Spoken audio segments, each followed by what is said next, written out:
pronouns preferred on top of him and her. We'd like to welcome you to Channel 21 News. Good evening, ladies, stoners, and people at funerals with confusing boners and other pronouns preferred on top of him and her. My name is James Cincinnatus, and I'm itching to bring you the third episode of Channel 21 News. And I would like to take this time to state that I have never paid a woman for sexual intercourse, and what I do in a dumpster with a guy named Dave for $2 a piece is none of your damn business.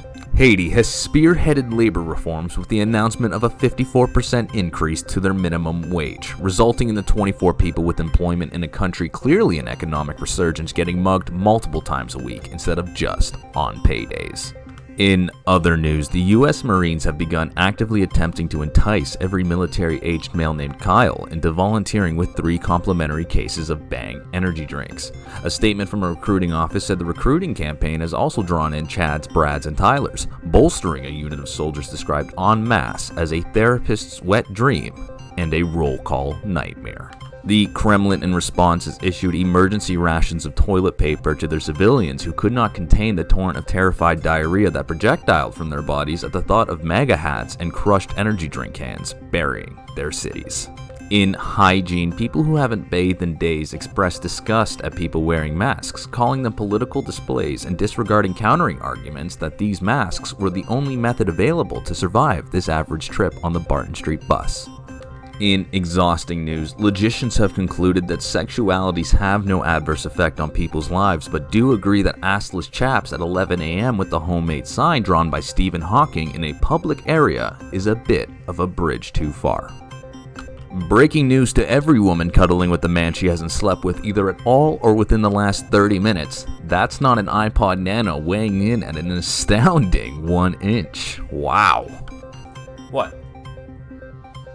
What? Oh, for fuck. Devastating news brought to this reporter today who discovers that an inch can be more than 1.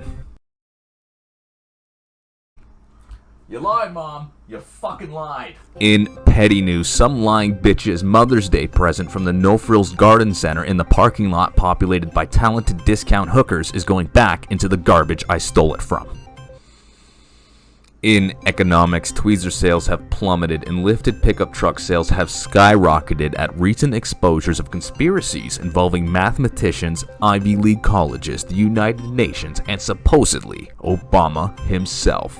More at 11. Solicitors everywhere are rejoicing at the ease of restrictions as it pertains to court hearings, supposedly lubing up by the gallon to copulate society into the dirt with the same vigor used on the chain restaurant server who hasn't realized that the itching sensation is chemical reactions of the festering syphilis meeting the 4th contraceptive pill in 18 hours. In technology, a program designed to punch people in the face for inappropriate, offensive, or misleading social media posts has resulted in Fox News rebranding to Fox Radio. And that's our show for today. My name is James Cincinnatus, and I would like to thank you for coming to get your daily shocker on Channel 21 News today, and would also like to remind you that while you don't have to save the world, you don't have to be a dick either.